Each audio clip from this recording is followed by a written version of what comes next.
this is an iHeart podcast. Guaranteed human. This is Danielle Fishel. Ryder Strong. And Will Friedle from Pod Meets World. You know what I didn't expect? Becoming best friends with Chewy's customer service. Oh, been there. I've chatted with them as late as midnight. They actually get pet people. And if Pickles or Lucky hate something, I just send it back. 100% satisfaction guarantee gives you a whole year to make a return. No questions asked. Meanwhile, I'm over here ordering everything for Bill and Brunch. Food, treats, beds, toys. Because Chewy has over 100,000 products to choose from. And it shows up in like a day. I mean, my dog Sammy thinks the delivery driver is her personal assistant, and I'm not sure she's wrong. It's not just for dogs and cats either. They've got stuff for birds, fish, reptiles. The list goes on and on. And the health side is huge for me, too. Prescriptions, pet insurance, telehealth vet visits. They're even opening vet clinics now. My cat pretends he doesn't care, but he benefits. Chewy just makes the whole pet parent thing easier. For life with pets, the answer is Chewy. Save $20 on your first order with free shipping at chewpanions.chewy.com/world. Joy is essential, and it's also elusive. But now, there's a new and exciting way to start your journey toward a more joyful existence. Joy 101. It's a new podcast hosted by me, Hoda Kotb. If you're craving inspiration, support, and useful tools to maximize your joy, tune into these candid, uplifting, and moving on-air chats. Listen to Joy 101 on the iHeartRadio app, Apple Podcasts, or wherever you get your podcasts. Hey everyone, it's your buddy Josh, and for this week's Select, I chose our 2016 episode on LSD. We really took our time with this one, and it's the longest regular single episode we've ever recorded, clocking in at over 75 minutes. Originally, it was even longer, with a 30-minute interview with John Hodgman, but we chose to remove that from this Select because we've only recently broken Hodgman of the habit of hanging around the studio, hoping for a chance to be in the show.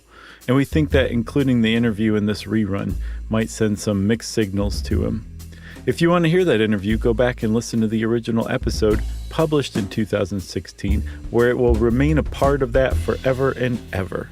One note, we recorded this several years back, as evidenced by Chuck's I Can Has Cheeseburger reference, so some of the phrases we use are out of date, like committed suicide.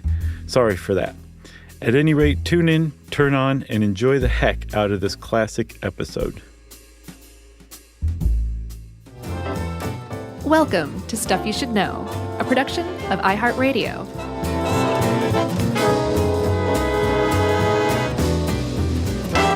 Hey, and welcome to the podcast. I'm Josh Clark. There's Charles W. Chuck Bryant and Jerry, and this is Stuff You Should Know, the podcast.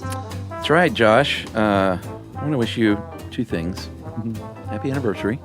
Yes, happy anniversary. Because the day that we're recording, it was 8 years ago this week that we released, well, not we, you. We. I wasn't even there yet. You were here in spirit. I appreciate that. Yeah. It's when Stuff You Should Know was born. Yeah. 2008, mid-April. 8 years ago. We got Crazy. 42 years to go. And happy Bicycle Day. Did you know that it was Bicycle Day when you picked this out? No. Really? Really. That's amazing. Isn't it? Yeah, it's weird. Yeah. It was the thing that prompted it was that recent study about LSD. And I was like, oh, yeah, we should totally do LSD. We've never done it. And it was, I think, yesterday that I realized today is Bicycle Day. Yeah. And for those of you who aren't in the know, Bicycle Day... It's not about riding bicycles to work. No, it's not. As a matter of fact, somebody on Twitter said every day's Bicycle Day to me. I'm like, I bet you don't know. You must take a lot of acid. So Bicycle Day commemorates the day when Albert Hofman, the discoverer or creator, I guess, depending on how you look at it, of LSD, experimented on himself. And part of that included him riding his bike back home from work while he was wigging. Yeah, and we'll talk about that here in a minute. But Bicycle Day itself was started in 1985, supposedly by Professor Thomas Roberts of Northern Illinois University. Go Huskies, in commemoration of that, what some people say was a great day in history. Sure. It certainly was a day that changed history. You really can't argue that. No, and if you want to just hear all things LSD and stuff you should know, we did 2 other shows. 2008, did the CIA test LSD on unsuspecting Americans? That's a good one. The answer is yes. Mind-opening. And October 2010, can you treat mental illness with psychedelics? Yeah. And now, in typical stuff you should know backward form, Yeah. we're going to do LSD. Yeah, we like to nibble around the Not edges. do first. LSD. Right. That'd be weird. Oh, we weren't supposed to? Uh-oh, we better get through this quick. We got about 30 minutes. Uh-oh. Oh, and we should also point out at the end of this episode, we have John Hodgman on in a very special listener mail audio segment where he rebuts our nostalgia episode. Although it seems like we agreed more than we rebutted. He didn't end up rebutting anything. Yeah, and that's We worked out the misunderstanding. How about that? yeah. And we, like all times that you sit down with Hodgman, we talked for 30 minutes about one small thing, and that's why this episode is super long, because this is going to be long too. It is. So it's supersized, robust. We should sell like 8 more extra ads. Oh, let's. Just kidding. Yeah. Like Tommy Chong would probably want in on this one. He's got some businesses, doesn't he? Yeah, I shouldn't joke because sales will be like knocking on the door. All right. Hey, Chuck, really? Really? So, Chuck, we're talking about LSD today. Yeah. And LSD, again, that bicycle day, that first day 73 years ago, I think, it really did change the world. Because there are very few substances that have ever been created by man that had a more sweeping, profound effect Yeah. than LSD. True. Like a lot of people associate LSD with hippies, the Grateful Dead, Sure. maybe ravers, that kind of thing. But if you really start to kind of poke around popular culture here in the West, Yeah. you start to see it turn up everywhere. Yeah, like every American president has taken LSD. Right. Well, it's part of the oath of office. Like the Bible is laced with LSD. They put their So when hand they on put it. their hand on it. Yeah. Actually, let's debunk that myth right now. Apparently, LSD is non-absorbent through the skin. Yeah, which means that those, well, there's a bunch of rumors, but the one with Jimi Hendrix would put LSD in his sweatband Right. and let it just He leach may into have. his forehead. Oh, Wouldn't yeah. have done anything. Although it could have trickled down into his mouth. Maybe. Yeah. Here's some other popular LSD myths. I don't think there have been any other drugs that have spawned, maybe these days, but I'm not hip to all these new drugs. Man, And, like, it's Snopes. impossible to be. I was doing research for this, and I ran across like all the new drugs that are available today. Yeah. It's incredible. There's just like an avalanche of new, virtually untested drugs. Yeah. That's being, they're going from synthesis to human trials by way of customer. Yeah. Like people are taking these things, and they're essentially like guinea pigs for these things. Still, it's just extremely dangerous. Yeah, Molly and Billy and Jimmy. No, it's and way beyond that. Jimmy's old news. Jimmy's old news. Here are just a few quickie highlights. The guy that thought he was an orange, so he like peeled his skin off. Clearly, LSD did that. Not true. College kids who stared at the sun until they were blind. Clearly, LSD is responsible for those children. Lick and stick tattoos given out to children at Halloween, laced with LSD. Yep. 7 hits will make you legally insane. Right? You can use that as a defense in court.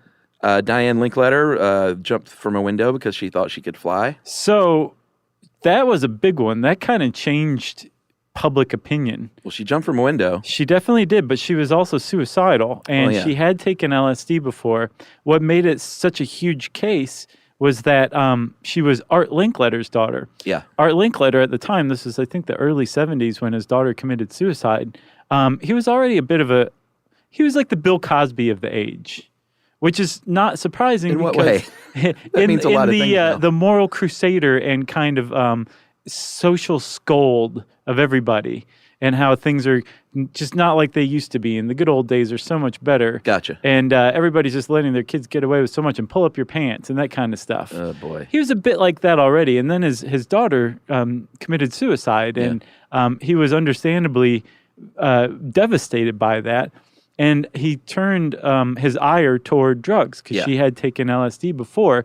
But there's no evidence that she was on LSD at the time. She was already suicidal, but again, Art Linkletter is going to all of the kids' parents and saying, like, don't let this happen to your children too. Right. Scared America's parents and really kind of sealed the deal of public opinion against LSD at the time. Yeah. And how about one more for you? Pittsburgh Pirates pitcher Doc Ellis throws a no-hitter on acid. That's true. That's 100% true. Well, I know we've covered it, doofus. Oh, okay. Oh, you were putting one in? Yeah. Oh, sorry. There's a great documentary about it. And doofus. 100% true is the only person's word we have to go on was Doc Ellis's. Let's just say his that. girlfriend also, I don't want to say testified, but she backed it up. She was like, yeah, we took acid. And I did some more realized research he was pitching. Into it, though, and apparently the story changed a bit over the years. Oh, yeah? And he also said other things that didn't quite match up. So there's a little speculation that he might have gussied it up a little bit. Oh, like the ball was telling him what pitch to throw? Well, and like maybe that? when he took the acid. So supposedly he took it at noon and he was pitching at like 7. Yeah, 6:30. So, I mean, he still would have been on acid. He just wouldn't have been peaking on acid or something. Yeah, but it's a great documentary. You should check it out. Yeah. It's good. Okay. You threw me off with that when you got me. I was like, were, oh, ready to no, fight. Chuck. No, we did an internet roundup on that. Yeah, that's right. So there was another thing, Chuck, that I remember growing up with is that acid, if you took acid, it would mess up your chromosome so that when you had offspring, a kid, they would be all kinds of messed up, disfigured, deformed, would have severe developmental defects, all sorts of terrible stuff. That's what we called it back in the early 80s, by the way. Yeah. It could put holes in your brain. Yeah, that's another one, too, that everybody ran around believing. And one of the reasons everyone ran around believing all of these weird myths, by the way, no, LSD doesn't affect your chromosomes. It actually is metabolized and out of your system faster than just about any other drug on the planet. Yeah, you pee it out. Very quickly. Yeah. Your liver starts breaking it down immediately. So it certainly doesn't affect your chromosomes, and it doesn't put holes in your brain. But the reason why these myths are around and the reason why people believe them is because the authorities are the ones who either made up these myths or latched onto them and basically amplified them through these kind of public service announcements and through the media. And so a lot of people walked around believing this. And on the one hand, you can say, well, that's fine. It kept some kids maybe off of heroin or something. Lying to kids is fine when it comes to drugs. You can make that case, right? Yeah. But at the same time, you can also point to the real chilling effect that the LSD hysteria had on understanding consciousness. Yeah. Potentially treating mental illness, which we're just now starting to realize, like, it has a lot of potential for that. Yeah. Treating alcoholism. Mm-hmm. There's a lot of people whose lives could have been helped had at the very least science been allowed to continue its inquiry into LSD. But the fear of LSD was so widespread and so profound that even science was clamped down. Yeah, the CIA was like, only we can give people LSD. Right. Not you scientists. Yeah. In controlled settings. Right. There's this one guy, I don't know where the lawsuit is now, but he, I don't think we covered it on our show about the CIA, but the family of a guy that supposedly jumped from a window after being dosed by the CIA. Frank Olson. Yeah, but his family's suing the CIA saying, no, he was beaten up and shoved out the window because he had information. I think he was actually dosed, though, and he was losing his stuff. I don't know. He was dosed, but their contention, the family's that he was thrown out. Is that he was murdered. I saw that, too. Yeah. Yeah. That's that was like, the frankolsonproject.org, maybe, is what the website is. And we definitely covered that in the CIA thing. Because he was around at the time. That happened at that time. Because that was the time when, like, if you went to a party with CIA, they were all just dosing one another for fun. Yeah, if you went to a San Francisco CIA party, you were hardcore at the time. Yeah, you're going to be drinking acid unwittingly. All right, so we should, even though we've covered it before, the story is so wonderful, we should go over the creation of LSD by Albert Hofman again. Don't you think? Please begin. You didn't want to skip this, did you?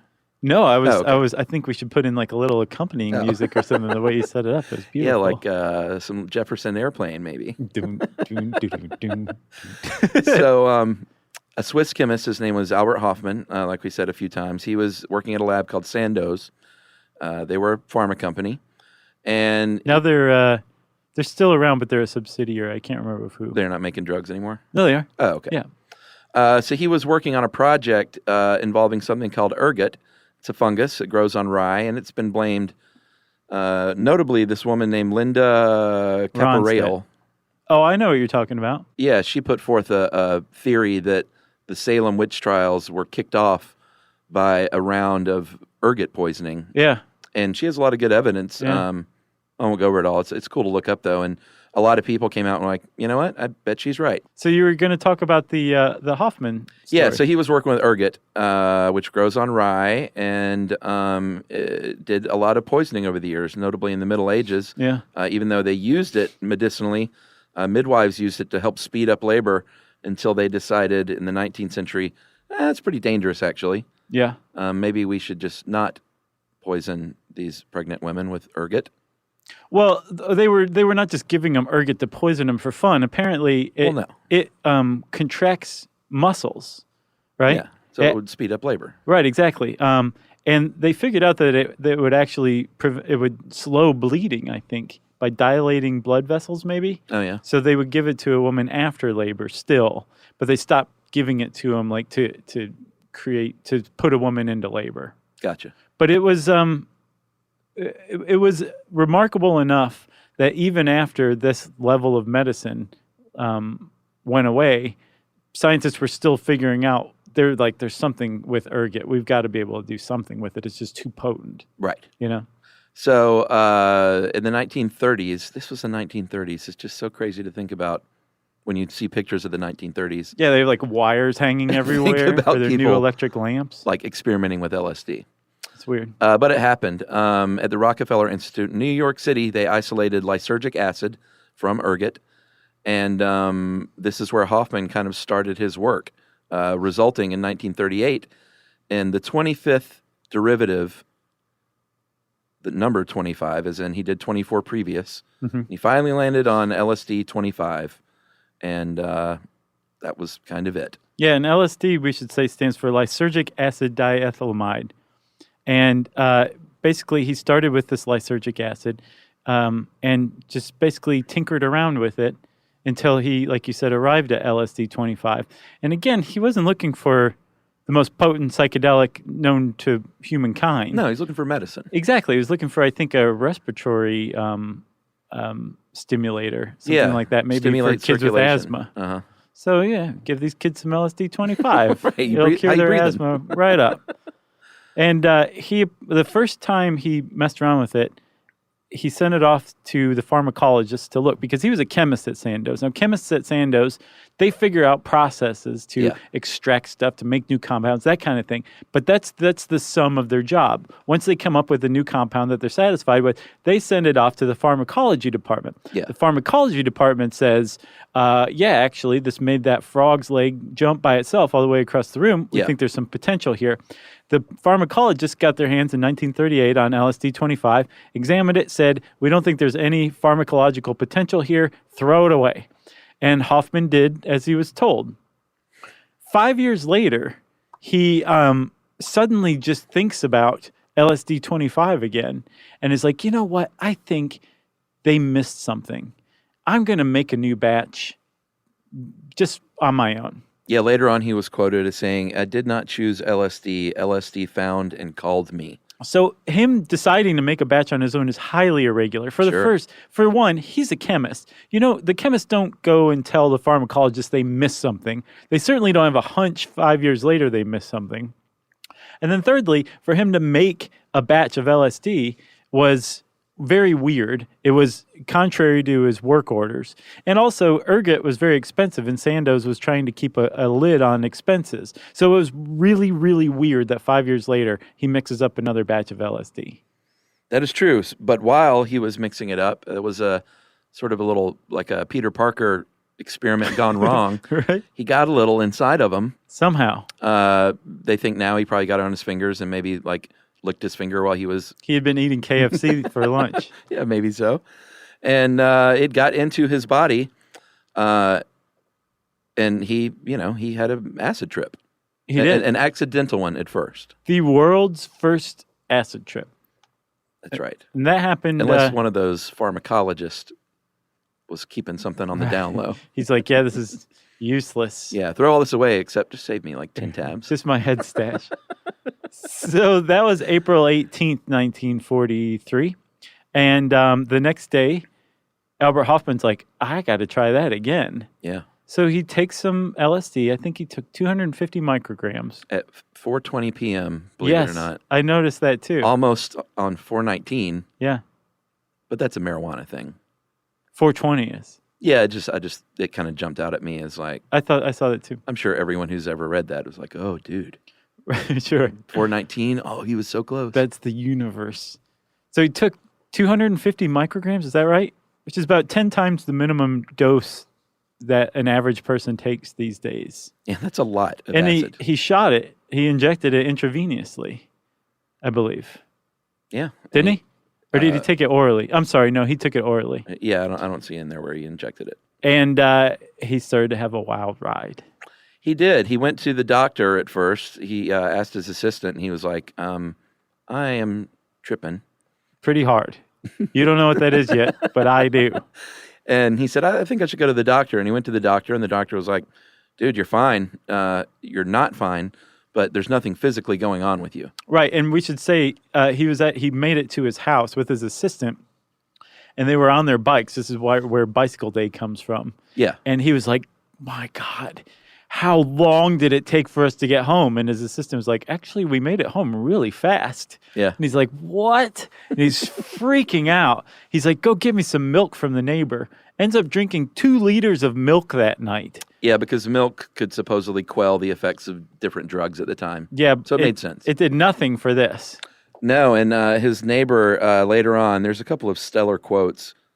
Let me jump back. Sorry, jump back, Jack. That's all right. After 40 minutes after that initial dose, he wrote down in his journal 1,700 hours. Beginning dizziness, feeling of anxiety, visual distortions, symptoms of paralysis, desire to laugh.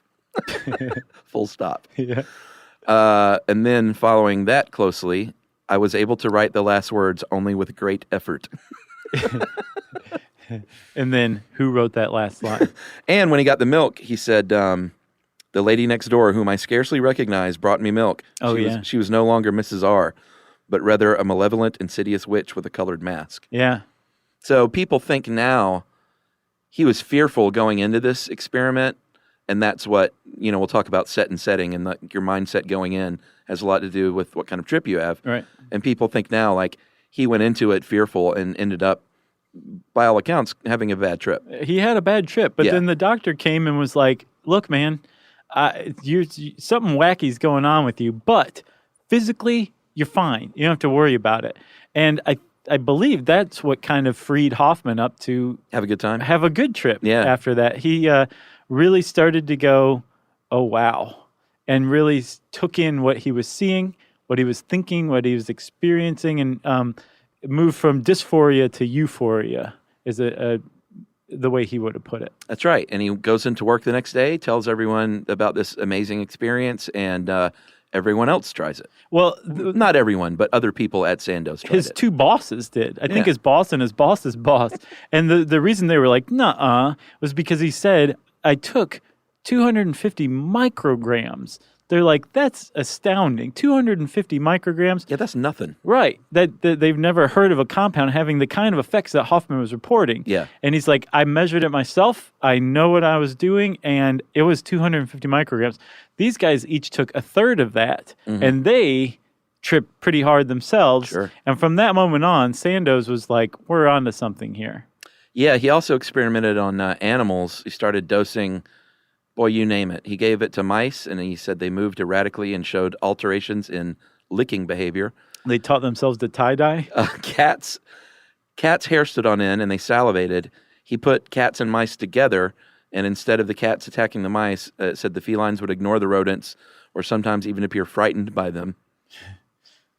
How about that? Yeah, that's a cat on a bad trip. It said chimpanzees did not show any obvious signs of being affected, but normal chimps around them became upset, which his theory was they failed to maintain these weird social norms that are only perceptible to other chimps. Yeah.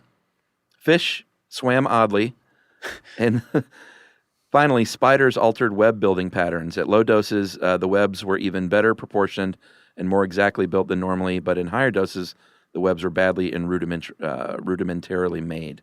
Yeah. So he would give it like, look, there's a roach crawling across the floor. Let's dose it. See what happens. And there's also a very famous case, and it wasn't Hofman who tested it. This dude in Oklahoma, who was a professor of maybe pharmacology, I'm not sure, psychology, he shot an elephant. He got his hands on the Oklahoma City Zoo's elephant and shot it full of LSD. Oh my God. The elephant trumpeted once, fell on its side, started seizing, its eyes rolled back on its head, it bit part of its tongue off. It stayed like this for an hour. He finally, ultimately, a lot of people point to this as a fatality from LSD, proving that you can die. There's such a thing as a fatal overdose from LSD. Wow. But other people say, well, actually, then he shot the elephant with even more tranquilizers to try to calm it down, and that's probably what killed the elephant. But That's this guy the worst gave thing this, I've ever heard. But it was like that for an hour and a half, just suffering on just an enormous amount of acid. And the guy actually used to boast about it. He kind of wore it like a badge, like it made his career.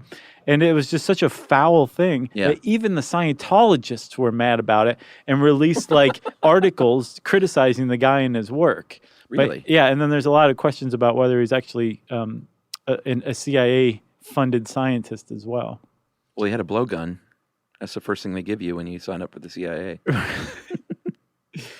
Here's your blowgun and gallon of LSD. Yeah, but R.I.P. Tusky the elephant. He went in a really bad way. Was that his name? Yep. That's terrible. Yep.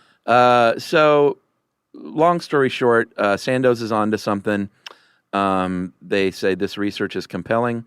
We're going to patent this stuff and market it as Delicid, Delysid, DelYsid in 1947.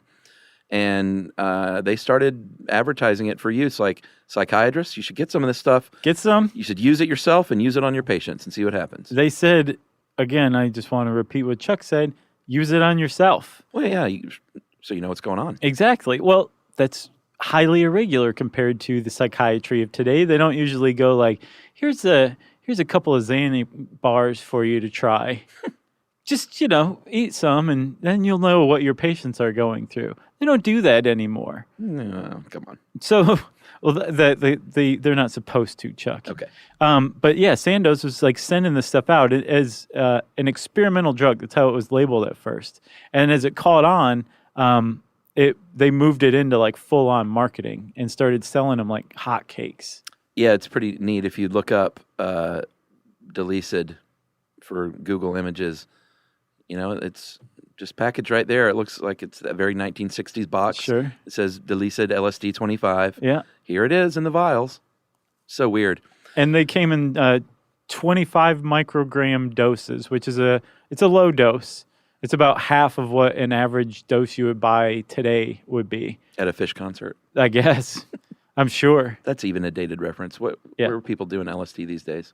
EDM shows? Sure. Skrillex shows. Okay. How about that? That's probably dated. It probably. We're old, Chuck. I know. We're old. Billy Joel concert? Sure. Yeah? People inject LSD at Billy Joel concerts right in their eyeball. So by the mid 1960s is when it actually became illegal in 1966. Well, hold on. Sandoz stopped making it. Before that, though, when it was selling like hotcakes, it was having a real beneficial effect in the psychiatric setting. Oh yeah, 40,000 doses were given to patients. 40,000 patients got doses. Just in the U.S. alone, okay, right? I mean, a lot of doses were sold, and that was just the U.S. And it was having an effect. And in Europe, they used it for They used it for I can't remember what it was called. I want to say psychotronic or something like that, where they just give you the average dose, maybe 2 pills, a low dose, and then they would talk about your childhood and that kind of thing. They used it to kind of disarm the patient, right? In the U.S., they used what was called psychedelic therapy, where they would give you about 10 times the minimum dose, about what Hofman took when he experimented on himself, right? And that was meant to just not just break down your defenses, but to completely blow your mind, basically, so that when you came back down, you had all these revelations and you were essentially a better person with a more fulfilled sense of self and meaning in your life. Yeah, those were the two schools of thought. Like in Europe, we'll talk about your childhood and give you a little acid. Right. In America, we're going to open all these doors of perception. And the thought was that you could skip years of psychotherapy with like a good acid trip. And a lot of people had this experience. Very famously, Cary Grant was hugely into acid as a result of going to see his psychiatrist in Beverly Hills. And there's a really, really great article from Vanity Fair from a few years back called Carrie in the Sky with Diamonds that I would strongly recommend going and reading because it's really interesting. And it gives you a really good glimpse of this era where, like the Mad Men era, everybody's taking LSD at their psychiatrist's office for 8 hours. Well, there was a LSD episode for Mad Men. Right. I think it's mentioned in that article. It was one of the best of a great show. Yeah. When Roger Sterling takes acid. Yeah. Was it at his psychiatrist? No. It was just like a party. Right. Okay. But like a party where they were saying like, do this to expand your mind. It wasn't, slip to him or anything. Right. Gotcha. Yeah. But it had a profound effect on him in the show. And Chuck, there's actually this awesome little quote from Cary Grant that makes it in that article about his experience with LSD. One of them, at least, he said, when I first started under LSD, I found myself turning on the couch. And you have to imagine Cary Grant saying this too, sure. Right? Which makes it even better. Oh, I am. I said to the doctor, why am I turning on the sofa? And he said, don't you know why? And I said, I didn't have the vaguest idea, but I wondered when it was going to stop. When you stop it, he answered. Well, it was like a revelation to me. He felt like he was under the spell of LSD or there's whatever. He realized like he had control over his life. Wow. It's kind of cool. Nice. So it did have a really big effect on people in real life as well. But like you said, very quickly, in very short order, within 10, 12 years of it being marketed for the first time by Sandoz, it starts to become outlawed around the country and around the world. Yeah, by 1965, not a lot of research was done in the United States. By 1969, there were only 6 projects conducted. By 74, the National Institute of Mental Health said that it had no therapeutic value. And then the final experiments in the United States took place in the 1980s. And those studies and most of the newer studies now are concerned with end-of-life care and terminally ill patients. Yeah, but the window is starting to open once more to studying LSD and its effects on neurology and psychiatry and that kind of stuff. Yeah. And actually, when it started to get outlawed and Sandoz stopped making it, they recalled their stocks of it and handed it over to the National Institutes of Mental Health for study. But within a few years, the National Institutes of Mental Health said, like, nope, no therapeutic value whatsoever. Yeah. Despite 40,000 people in the U.S. alone basically singing its praises, no therapeutic value whatsoever. Yeah. Well, I don't know if all 40,000 people said it was great. I would say a significant portion of them. If you go back and look at the media coverage of it at the time, it was mostly favorable. It was very promising. Yeah. All right, so we're going to take a break here and come back and teach everyone how to make LSD. Learning stuff with Joshua and Charles. Stuff you should know. This is Danielle Fishel. Ryder Strong. And Will Friedle from Pod Meets World. You know what I didn't expect? Becoming best friends with Chewy's customer service. Oh, been there. I've chatted with them as late as midnight. They actually get pet people. And if Pickles or Lucky hate something, I just send it back. 100% satisfaction guarantee gives you a whole year to make a return. No questions asked. Meanwhile, I'm over here ordering everything for Bill and Brunch. Food, treats, beds, toys. Because Chewy has over 100,000 products to choose from. And it shows up in like a day. I mean, my dog Sammy thinks the delivery driver is her personal assistant, and I'm not sure she's wrong. It's not just for dogs and cats either. They've got stuff for birds, fish, reptiles. The list goes on and on. And the health side is huge for me, too. Prescriptions, pet insurance, telehealth vet visits. They're even opening vet clinics now. My cat pretends he doesn't care, but he benefits. Chewy just makes the whole pet parent thing easier. For life with pets, the answer is Chewy. Save $20 on your first order with free shipping at chewpanions.chewy.com/world. Joy is essential, and it's also elusive. You can't order it, you can't borrow it, or simply hope it into life. But now, there's a new and exciting way to start your journey toward a more joyful existence. Joy 101. It's a new podcast hosted by me, Hoda Kotb. Together, guys, we'll have meaningful conversations with the world's most fascinating people. Entertainment legends, sports icons, wellness experts, and everyday people will share how they find, allow, and experience joy. And I'll offer some of my own tips and takes on seeking a more balanced and harmonious life. If you're craving inspiration, support, and useful tools to maximize your joy, tune into these candid, uplifting, and moving on-air chats. Joy after a breakup, joy as an empty nester, joy after a loss, joy as a caretaker. This new podcast will speak to you. Listen to Joy 101 on the iHeartRadio app, Apple Podcasts, or wherever you get your podcasts. June is Black Music Month, and on the Drink Champs podcast, we're speaking with the hottest names in the culture, like Sway Lee. Do you realize how legendary you are? I appreciate that. I be seeing it, but I'm like, man, I still got like so much more to do. Like Prince, he dropped like 30 albums. We dropped like 5 right now. Like, that's the rate we gotta be going. Yeah, that's a good attitude. You'll also hear stories from industry legends and hip-hop pioneers like Fab Five Freddy. I directed one of Nas's early videos. Which one? One Love. Wow. Yes. I literally filmed in his apartment in Queensbridge. Wow. His moms was still up in that apartment. Nas was just beginning to take off. His pops used to live near me in Harlem. His dad introduced him to a whole lot of, conscious stuff, and he made a young prodigy. No matter the era, Drink Champs brings you the biggest names and the most unfiltered conversations. Listen to Drink Champs from the Black Effect Podcast Network on the iHeartRadio app, Apple Podcasts, or wherever you get your podcasts. Keith Giamanco seemed like a mild-mannered suburban dad, but secretly, he became someone else, a master of disguise who went on a crime spree. At the time, did it seem like a crazy idea? It seemed very crazy, but I felt so desperate that I felt it was the quickest, easiest way out. Did you allow yourself to think about how it could go wrong and what that might look like? No, I didn't want to manifest that. I was trying to manifest success. Every family has its secrets.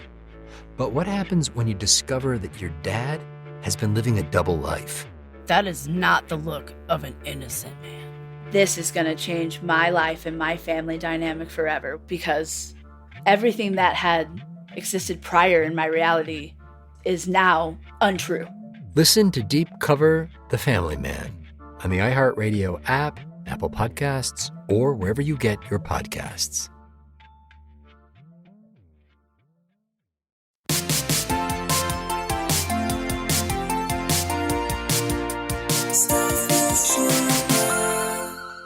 All right, Josh. All right.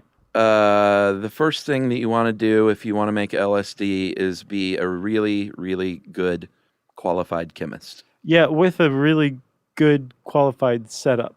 Yeah, this is not meth. You can't go to Walmart. Making it in a Mountain Dew bottle. And make it in a Mountain Dew bottle on aisle 6. Right. Shake it up real good and you've got meth. Yeah.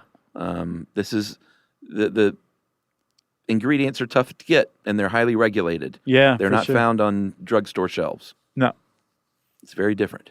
No, plus, I mean, you can start with, and there's actually other natural sources of LSD precursors, including morning glory seeds and Hawaiian baby woodrose seeds. Yeah. And there are some LSD recipes that call for extracting this stuff called LSA from these things and starting with that. But it's a coin toss what kind of quality your ultimate LSD is going to be. Yeah. Because you don't know how good the LSA is in these things. Plus, the government, in a nod to their Prohibition era tactics, actually put a toxic coating on these seeds. Yeah. To discourage people from using them to create LSD or even eating them, which some people do. Right. So I guess if you're a legitimate LSD chemist, you are starting with ergot, like Hofman did. That's right. Just like in the old days, in the 1930s. What you want to do, you get this fungus, which is the ergot, and you have to culture it to extract the alkaloids from that ergot. Right. And you have to have a dark room because just like sheets of acid can be contaminated by sitting it out in the sun in the back of your Jetta, the fungus itself will decompose under bright light. Right. So you got to do some of this early work in a dark room. Right, exactly. Yeah. And you take the ergot once you have it extracted.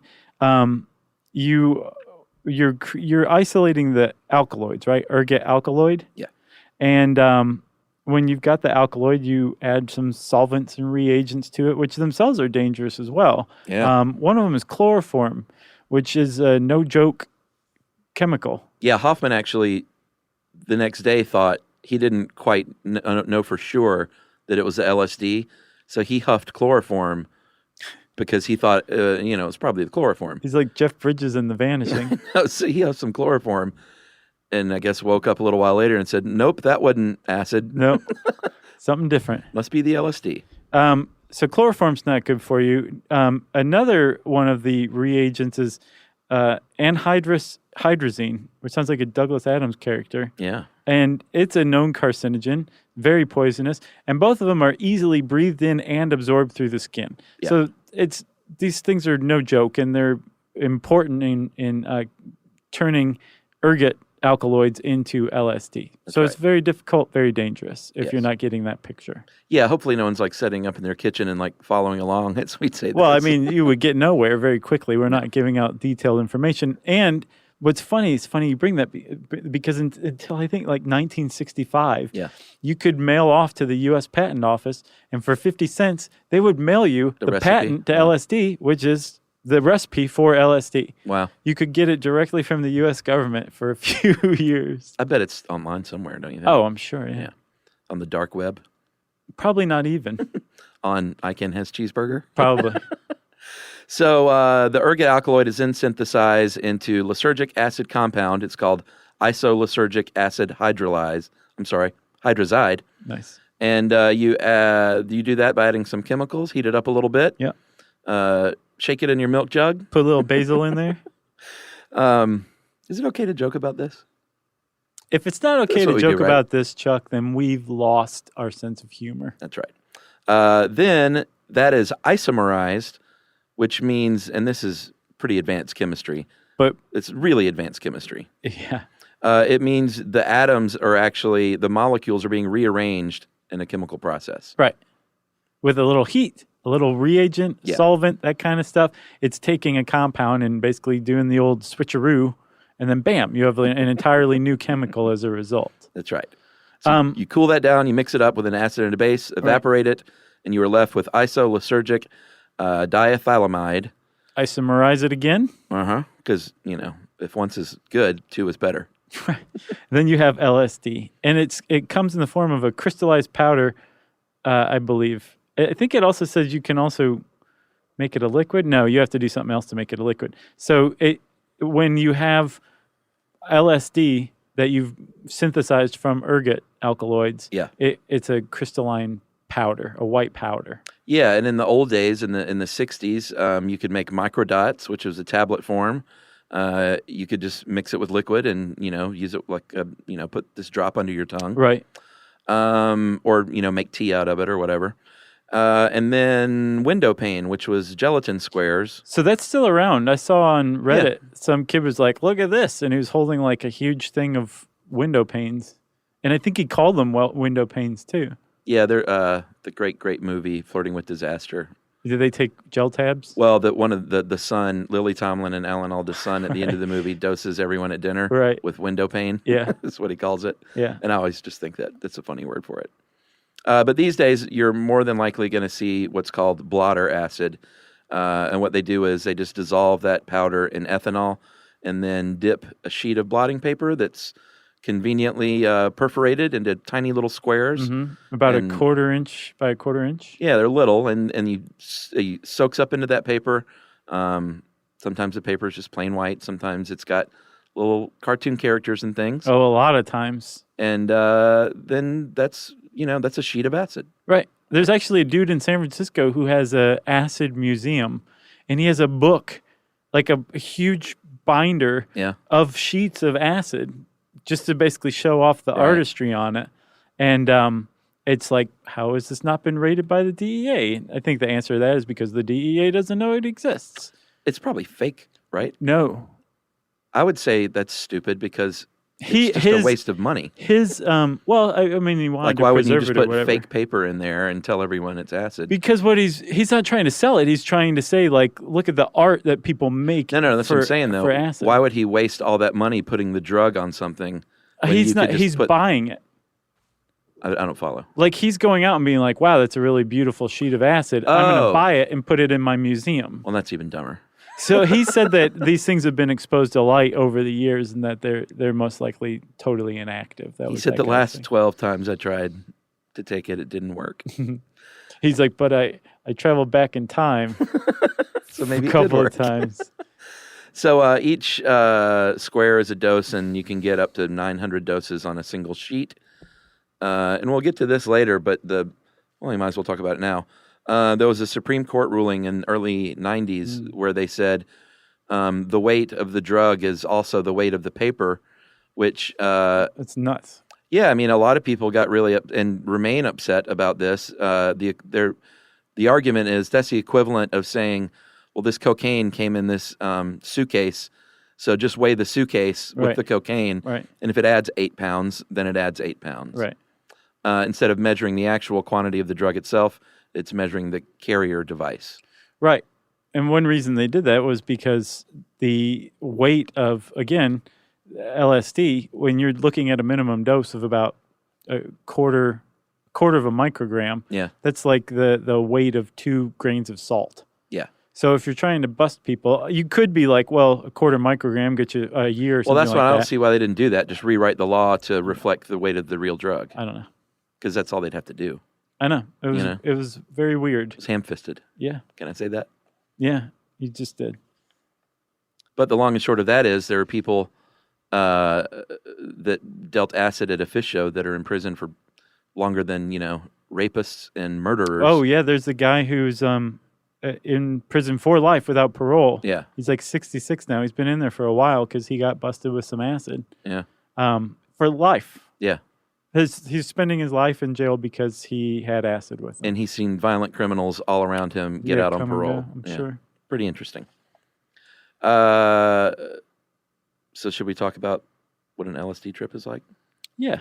According to whoever wrote this article? I think this was a Shayna Freeman joint. Yeah, I thought most of this was pretty good. There were a few parts that I was like, come on. It was, very straightforward Yeah. and logical and Not bad. reasonable and rational and myth-busting, too. Yeah, I agree. Yep. So the hallucinations that one would have on LSD, I think there's a bit of a misnomer there in that some people might think, oh, I saw a pink elephant come in the room and sit down beside me, and I thought it was real.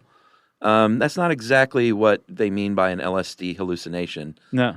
What they mean more is, I stared at the wall, and the wall looked like it was pulsating and breathing. Right. Or that painting had a glow around it. And it's also a case of not, oh my God, what's happening to my brain? It's, oh my God, this acid is awesome. Right. Or bad or strong. But yeah. I know that I'm on a drug and it's making all these hallucinations happen. Precisely, right.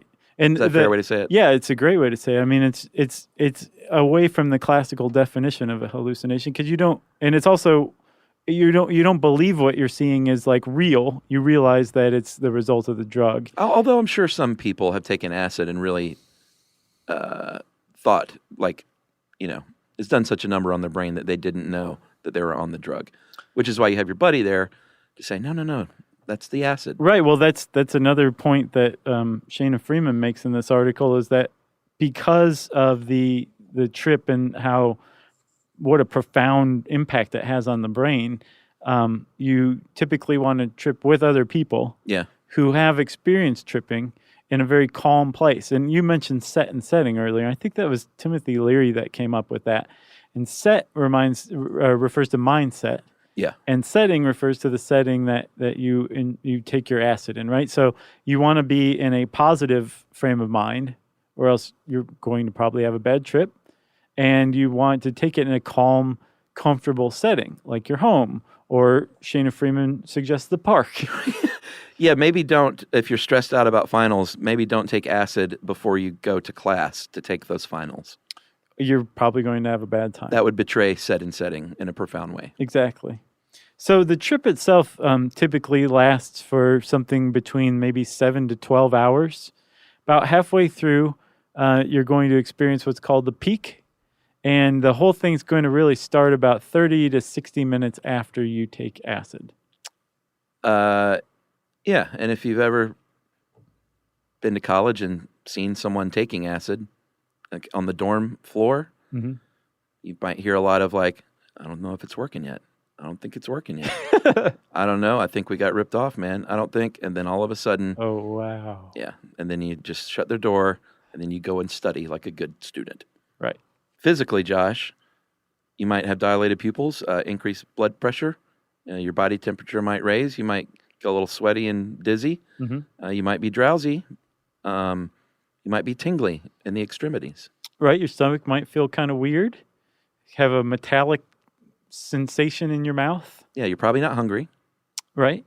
And you may, you're seeing things in a very weird way. You'll probably start to notice patterns basically in the air. You could see a wall breathing, like you said. Sure. You're going to see things in a different way than you normally do, is the best way to put it. In some extreme cases, some people have reported synesthesia triggering in them, where their senses are basically getting mixed up. I wonder if they're synesthetes. Maybe, in that, like, unlocked it. Maybe. That's entirely possible because there's a pretty well-established school of thought that says that if you are predisposed to a brain-based mental illness like schizophrenia or bipolar disorder, taking LSD can hasten its onset. It's not going to give you schizophrenia. It's not going to give you bipolar disorder. Right. But if you were already predisposed to it and the symptoms hadn't started yet, it could hasten that. True. Emotionally, Shana points out that it kind of can run the gamut from happiness and euphoria. You love everything. You love everyone. Everything's magical. That's the key word right there. What's that? Magical. Yeah. Everything seems magical to you. Or it can go the other way, and you can have, bad emotions, and that's, probably part of the bad trip if you go into it in the wrong headspace like we talked about. But that's the crux of it still. The magic is still the crux of it. Sure. Regardless of whether you're having a euphoric or a dysphoric experience, it still seems to have supernatural qualities to it. It's not just normal having a bad experience, bad mood kind of thing. It's like the universe is coming apart, and it's all reflecting poorly on my life. Yeah, and I think with a lot of hallucinogenics, that's why they're used in spiritual and religious ceremonies all over the world. Right. Because it's a profound experience. It can make you very contemplative. The things you think, it can make people look inward and discover things about themselves. And so that's why, like ayahuasca and or ayahuasca? Ayahuasca. Ayahuasca? Ayahuasca. Ayahuasca. It's in there somewhere. And magic mushrooms, we did a great episode on that. Yeah. They've been used for millennia around the campfire. Yeah. For people to quote unquote, unlock these doors in their mind that they don't readily have access to. The doors of perception. That's right. If you are an observer of people on LSD and you're not on an LSD, you might think, man, they're talking a lot about really things that aren't very important. But to the person on the LSD, it's very important. It's the most important thing in the world at that moment. Right. And the person not on LSD and the person on LSD will both mutually scare one another. Yeah, and usually end up in different rooms at a party. Sure. And then there is the time jumps. It just really will mess with your sense of time, according to research, and they will say that you might think you've been doing something for 5 minutes and it's been an hour, or it might be the reverse. Right. And you might not have any idea how much time is passing. So whether you're having a good trip or a bad trip, the one thing that all trips are going to have in common is that they end within about 12 hours or so. Like the magical thinking goes away. What you would perceive as normal reality starts to set back in, and there may be some sort of emotional or mental hangover. Not a hangover like one that alcohol brings on, but more just like a whoa kind of thing. Yeah, after a profound emotional mental exercise. Or being put through the grinder. Sure. You will have some sort of, you'll be awash in something. Yeah, agreed. But reality will return That's eventually. Right. That makes sense that you would have an emotional hangover, Chuck, because LSD basically mimics the shape of serotonin and kind of hijacks your serotonin receptors is how it does its thing. So serotonin is in part responsible for mood regulation, emotions, that kind of thing. So it makes sense that you'd be a little wacky the day after you trip on LSD. Interesting. Sometimes you might see I always say college students. I keep picking on college students. I mean, that I seems would to guess be when it happens. About 98% of acid trips are undertaken by college students. You might see a college student admit themselves to the ER or call an ambulance. The doctor's like, this was a terrible decision on your part. Yeah, and you go, why are you talking to me about this? Just heal me. And the doctor will pat you on the head and put you in a quiet room. No, the doctor meant coming to the hospital while you're on acid. I gotcha. But when you get to the ER, the doctor will pat you on the head, put you in a nice, quiet, dark room, reassure you that everything is okay. They may give you some anti-anxiety meds or a tranquilizer to sort of chill you out a little bit. But basically, they just keep you in there and tell a nurse, like, do me a favor, every hour go in there and make sure that guy isn't breaking some equipment. Right. And he'll be fine. And, sounds like about 6 hours. Yeah. So that's tripping. Tripping 101. You want to take another break before we get into like what's going on in your mind? Yeah, why not? All right. So everybody, bear with us, man. Learning stuff with Joshua and Charles. Stuff you should know. This is Danielle Fishel. Ryder Strong. And Will Friedle from Pod Meets World. You know what I didn't expect? Becoming best friends with Chewy's customer service. Oh, been there. I've chatted with them as late as midnight. They actually get pet people. And if Pickles or Lucky hate something, I just send it back. 100% satisfaction guarantee gives you a whole year to make a return. No questions asked. Meanwhile, I'm over here ordering everything for Bill and Brunch. Food, treats, beds, toys. Because Chewy has over 100,000 products to choose from. And it shows up in like a day. I mean, my dog Sammy thinks the delivery driver is her personal assistant, and I'm not sure she's wrong. It's not just for dogs and cats either. They've got stuff for birds, fish, reptiles. The list goes on and on. And the health side is huge for me, too. Prescriptions, pet insurance, telehealth vet visits. They're even opening vet clinics now. My cat pretends he doesn't care, but he benefits. Chewy just makes the whole pet parent thing easier. For life with pets, the answer is Chewy. Save $20 on your first order with free shipping at chewpanions.chewy.com/world. Joy is essential, and it's also elusive. You can't order it, you can't borrow it, or simply hope it into life. But now, there's a new and exciting way to start your journey toward a more joyful existence. Joy 101. It's a new podcast hosted by me, Hoda Kotb. Together, guys, we'll have meaningful conversations with the world's most fascinating people. Entertainment legends, sports icons, wellness experts, and everyday people will share how they find, allow, and experience joy. And I'll offer some of my own tips and takes on seeking a more balanced and harmonious life. If you're craving inspiration, support, and useful tools to maximize your joy, tune into these candid, uplifting, and moving on-air chats. Joy after a breakup, joy as an empty nester, joy after a loss, joy as a caretaker. This new podcast will speak to you. Listen to Joy 101 on the iHeartRadio app, Apple Podcasts, or wherever you get your podcasts. June is Black Music Month, and on the Drink Champs podcast, we're speaking with the hottest names in the culture, like Sway Lee. Do you realize how legendary you are? I appreciate that. I be seeing it, but I'm like, man, I still got like so much more to do. Like Prince, he dropped like 30 albums. We dropped like 5 right now. Like, that's the rate we gotta be going. Yeah, that's a good attitude. You'll also hear stories from industry legends and hip-hop pioneers like Fab Five Freddy. I directed one of Nas's early videos. Which one? one love. Wow. Yes. I literally filmed in his apartment in Queensbridge. Wow, His moms yeah. was still up in that apartment. Nas was just beginning to take off. His pops used to live near me in Harlem. His dad introduced him to a whole lot of, conscious stuff, and he made a young prodigy. No matter the era, Drink Champs brings you the biggest names and the most unfiltered conversations. Listen to Drink Champs from the Black Effect Podcast Network on the iHeartRadio app, Apple Podcasts, or wherever you get your podcasts. Keith Giamanca seemed like a mild-mannered suburban dad, but secretly, he became someone else, a master of disguise who went on a crime spree. At the time, did it seem like a crazy idea?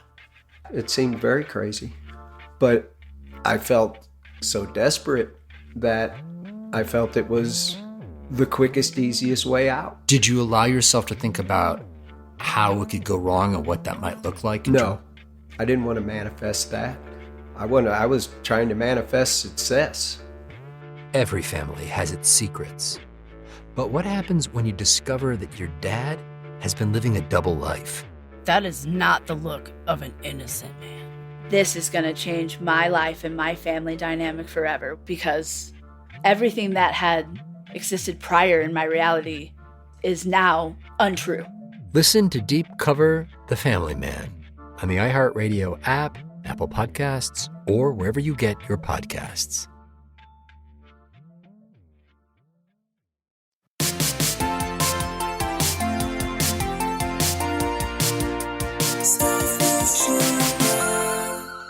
So, Chuck, what's going on? Right now? Yeah. Well, you just went and pee-peed. You went to the little podcaster's room, and now you're back. During the break? That's what's going on.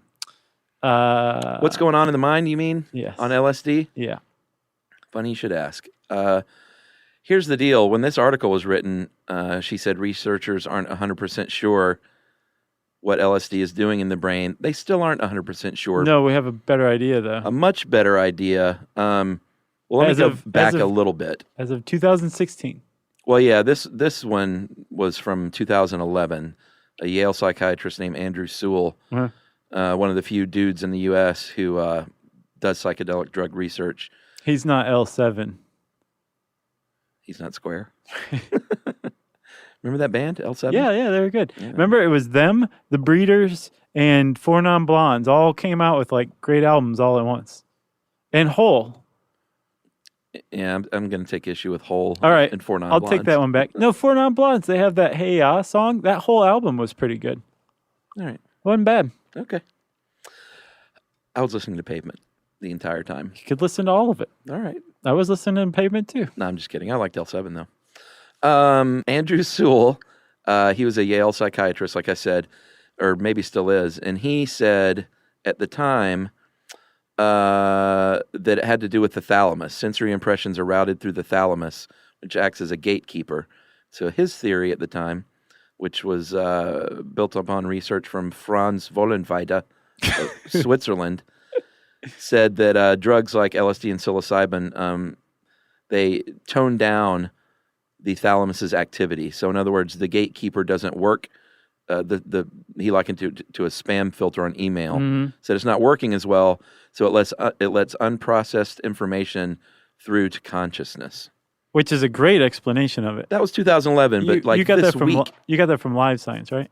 yeah, I think so. That was a good explanation of it. Yeah, but we have brand new, hot off the presses information. Which doesn't necessarily contradict that, right? Agreed. So I think Imperial College of London researchers got their hands on some acid, gave them to some people, and threw them in a wonder machine. Yeah, and looked at their brain. 20 volunteers, we should add, Right. that had all taken LSD before. Yeah, this wasn't against their will. No, and that they wanted people that have tripped before and people that knew they could handle taking acid and being in an MRI machine, which we already have mentioned is weird and loud and Right. claustrophobic. Right. You know?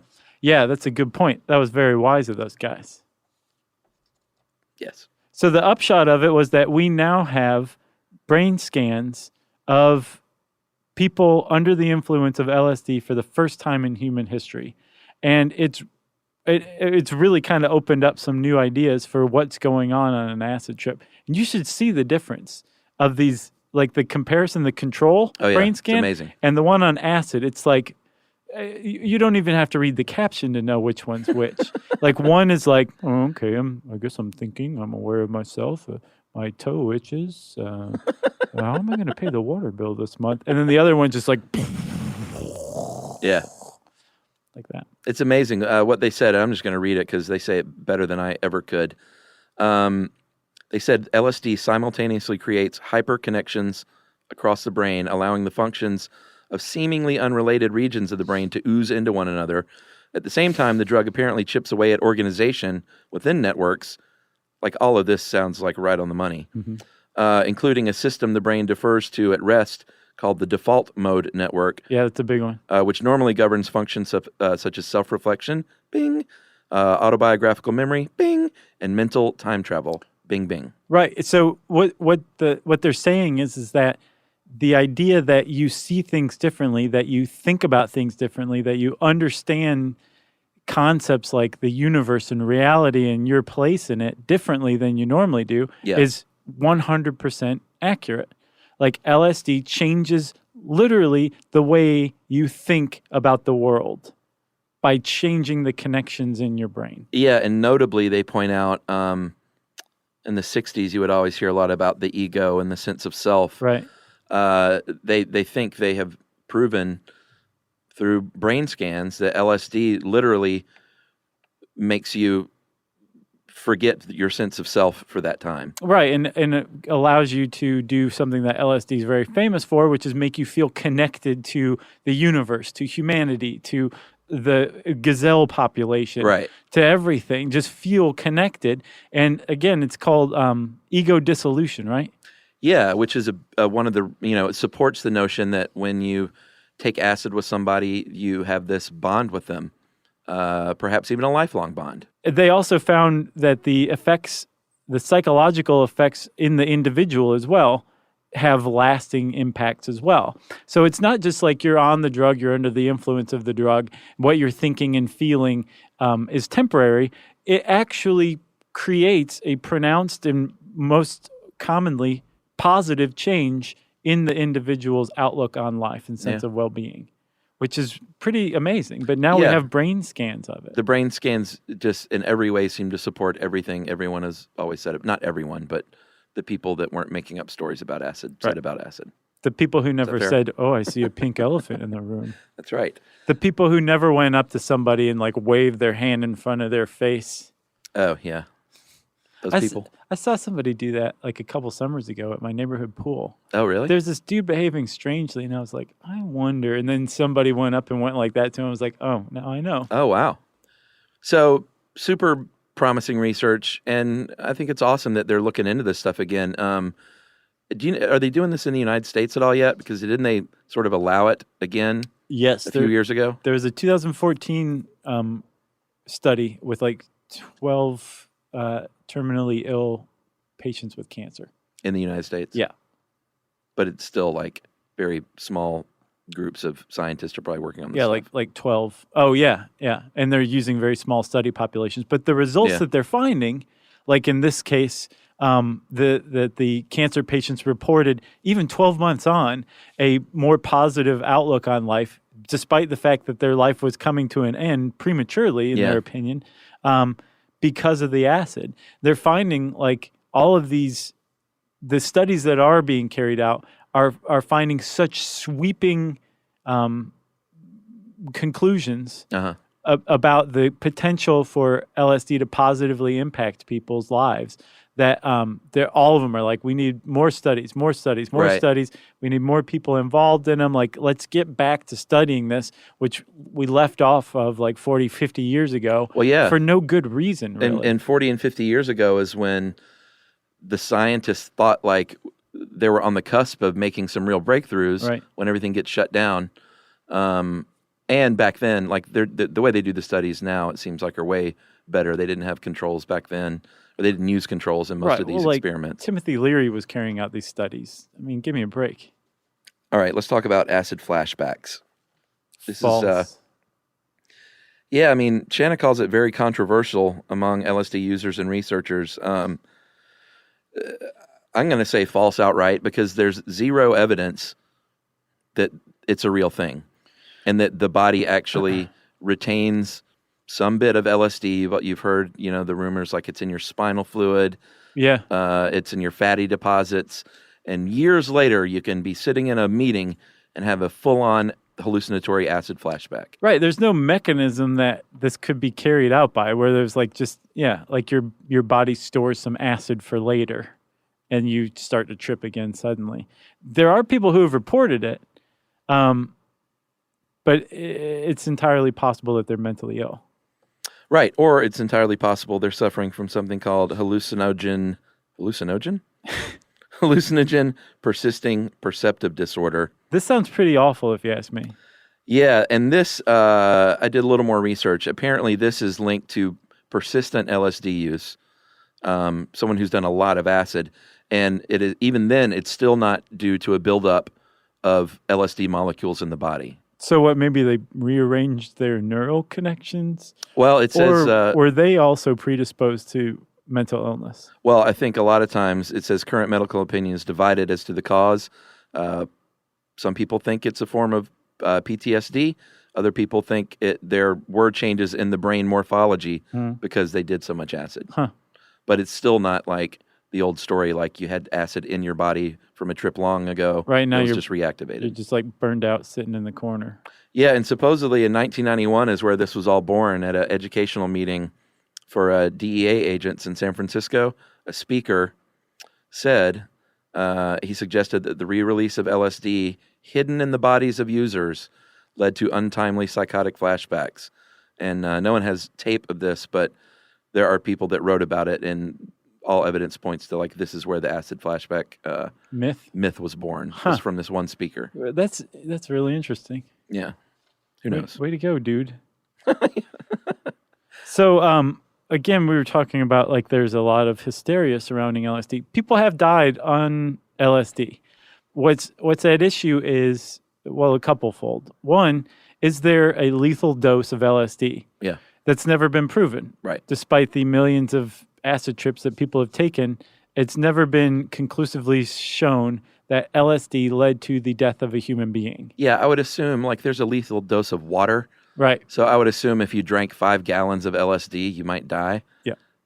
But then it's so out of the realm of believability, it's just like, why even talk about it? Right. And there have been cases of people ingesting massive amounts of LSD. So the minimum dose is a 1/4 microgram, which is like 25 thousandths of a gram, I believe. Is that like what an acid hit is these days? Like I think that's about a half of a hit. Okay. It's a mild hit from what I understand. So if you go splitsies with your girlfriend at the Fish concert? Then you'd have like, yeah, that would be that kind of dose, I guess, right? Gotcha. So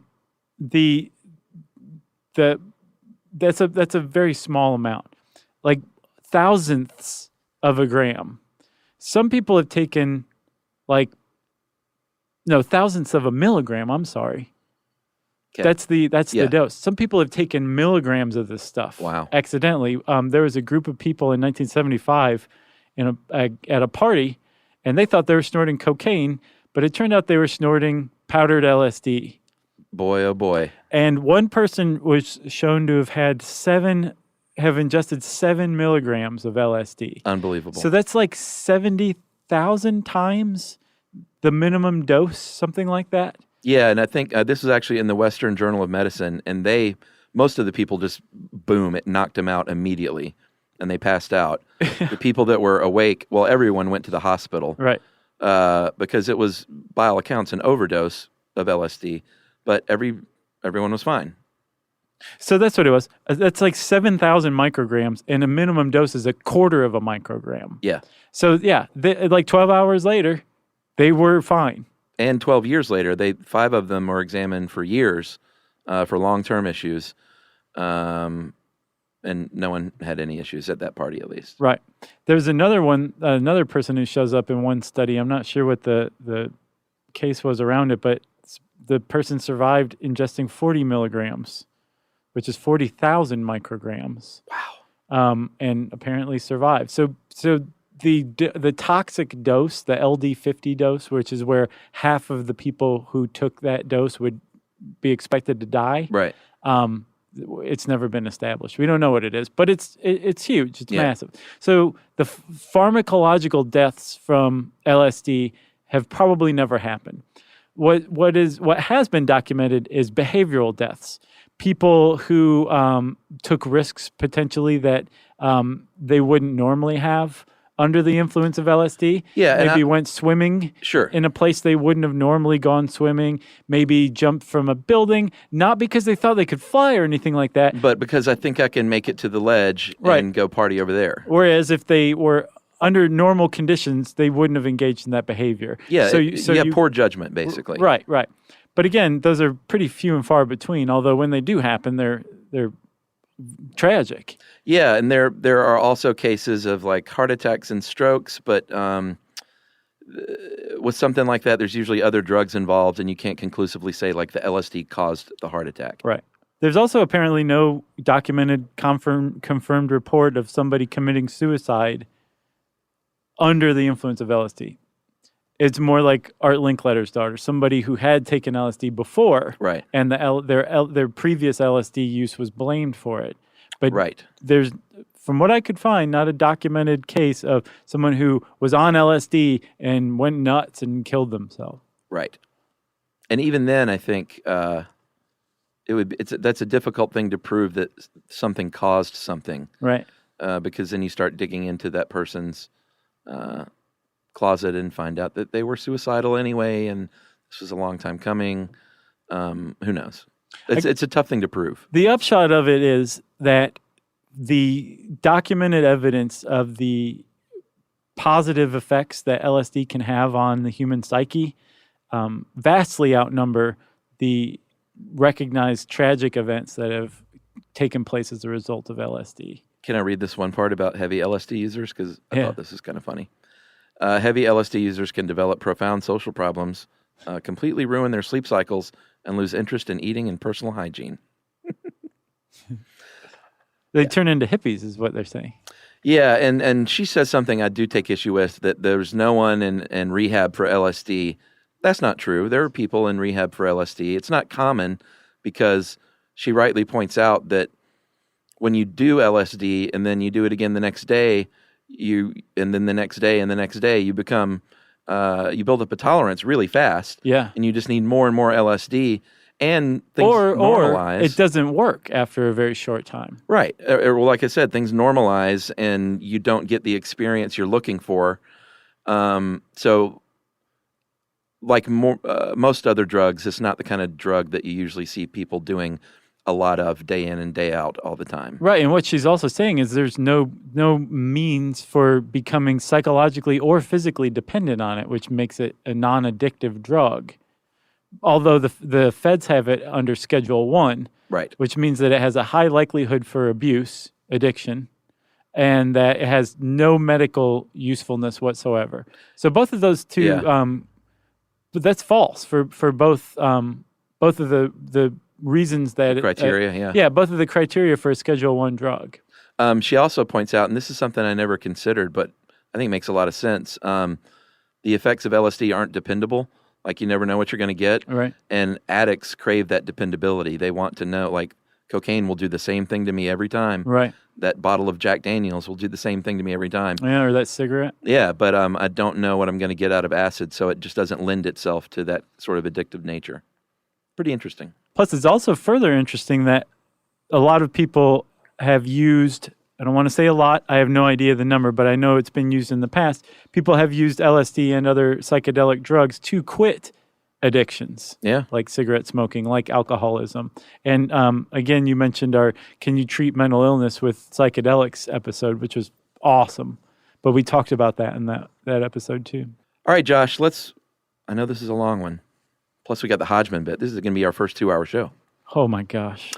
But we can't finish the show unless we talk a little bit about the cultural history. Mm-hmm. Notably, someone you mentioned, Timothy Leary, Dr. Timothy Leary, who actually worked at Harvard. Almost single-handedly is responsible for the initial boom turn against LSD by the public and science. he took what was a legitimate field of inquiry, and made it completely illegitimate. Like he's almost single-handedly to blame for acid for science turning its back on acid. Yeah, he had a loud voice and talked about a lot of like hippy-dippy things that people didn't like. Scientists didn't like them associating it with LSD. He founded a church. Yeah, where LSD was the sacrament of it. The League for Spiritual Discovery. Previous to that, though, at Harvard, he and his colleague Richard Alpert were actually trying to study it a little more legitimately. Then he got fired from Harvard in '63, and that's when he sort of went full bore toward, tune in, turn in, drop out, which he regrets that phrase. He should not be blamed for that, because he said later on that he did not mean like drop out of society and like don't. He said that it was taken like that people took it to mean get stoned and abandon all constructive activity. Right. And that's not at all what he meant. That when he was saying turn on, he was saying like, turn on your brain. Yeah, turn on your brain, like turn on your potential, like let's get things going. Yeah. Tune in to interact harmoniously with the world around you. Sure. And then drop out was to become self-reliant, not dependent on the man or whatever. So it was basically an after-school special that he was trying to make. Sure, basically. The more you know. And it was taken, people take things like water. Like they're looking for the path of least resistance in a lot of ways. Yeah. So they took it to mean like, oh, it's great. Timothy Leary just gave us all a license to like not do anything useful. Yeah, and he didn't help really the cause. upset all the crew cuts over there who are carrying everybody right now. Then there was Ken Kesey, author of many books, notably One Flew Over the Cuckoo's Nest. Yeah. Which that alone makes him a great like, author. Yeah. Yeah. Or just like a major contributor to popular culture. Agreed. Or culture even. Yeah. Just that. Yeah, agreed.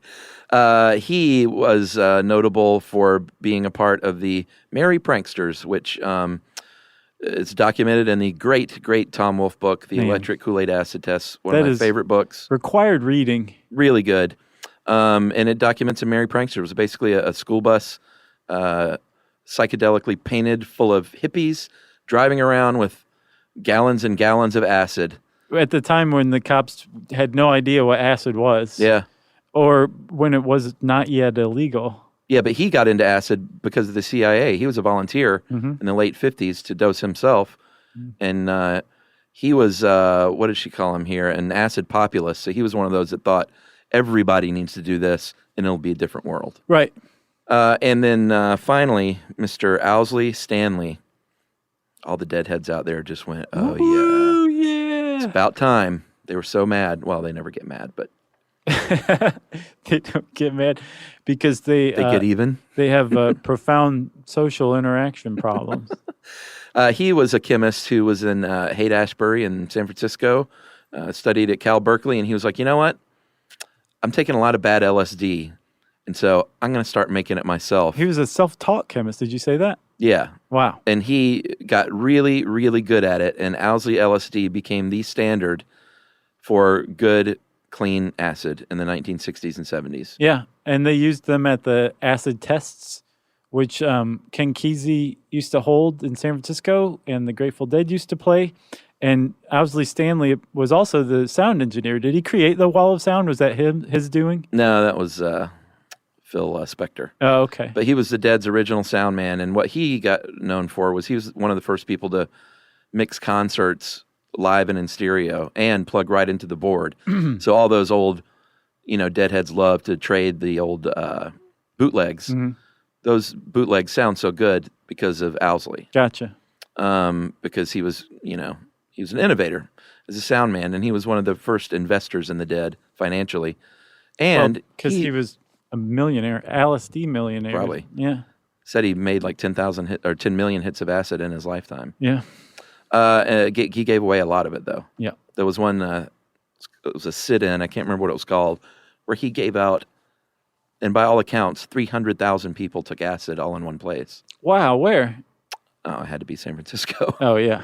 And he also designed the Steely with Bob Thomas, the very famous lightning bolt skull logo on the Grateful Dead album, Steal Your Face.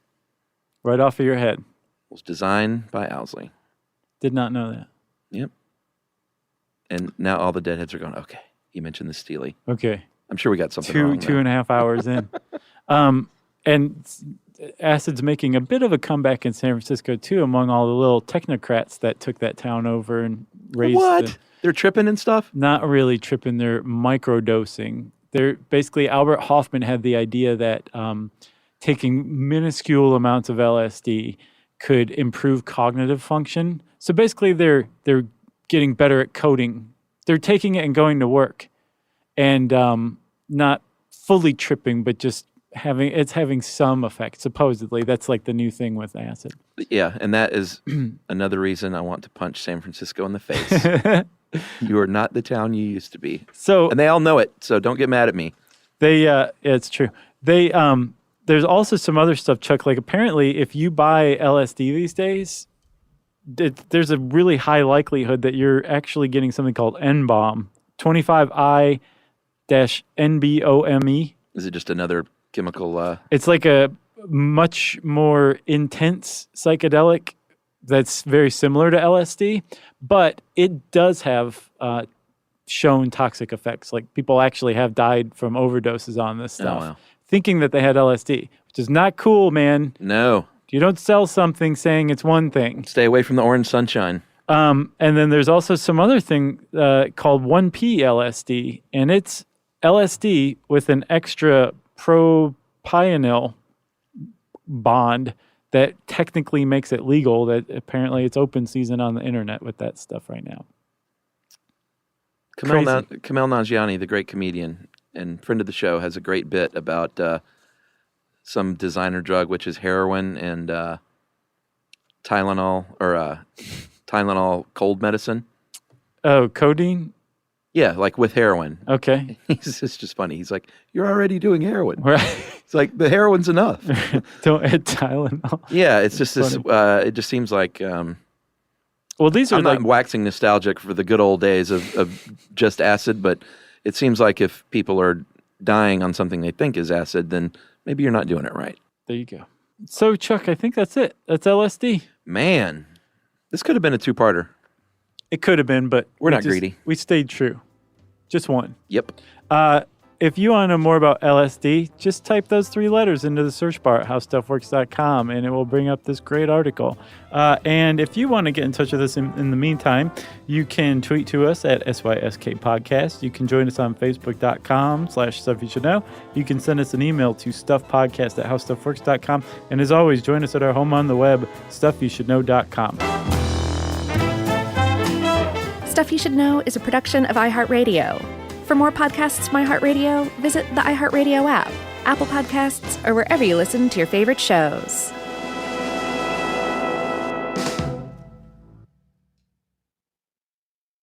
This is Danielle Fishel. Ryder Strong. And Will Friedle from Pod Meets World. You know what I didn't expect? Becoming best friends with Chewy's customer service. Oh, been there. I've chatted with them as late as midnight. They actually get pet people. And if Pickles or Lucky hate something, I just send it back. 100% satisfaction guarantee gives you a whole year to make a return. No questions asked. Meanwhile, I'm over here ordering everything for Bill and Brunch. Food, treats, beds, toys. Because Chewy has over 100,000 products to choose from. And it shows up in like a day. I mean, my dog Sammy thinks the delivery driver is her personal assistant, and I'm not sure she's wrong. It's not just for dogs and cats either. They've got stuff for birds, fish, reptiles. The list goes on and on. And the health side is huge for me, too. Prescriptions, pet insurance, telehealth vet visits. They're even opening vet clinics now. My cat pretends he doesn't care, but he benefits. Chewy just makes the whole pet parent thing easier. For life with pets, the answer is Chewy. Save $20 on your first order with free shipping at chewpanions.chewy.com/world. Joy is essential, and it's also elusive. But now, there's a new and exciting way to start your journey toward a more joyful existence. Joy 101. It's a new podcast hosted by me, Hoda Kotb. If you're craving inspiration, support, and useful tools to maximize your joy, tune into these candid, uplifting, and moving on-air chats. Listen to Joy 101 on the iHeartRadio app, Apple Podcasts, or wherever you get your podcasts. This is an iHeart podcast. Guaranteed Human.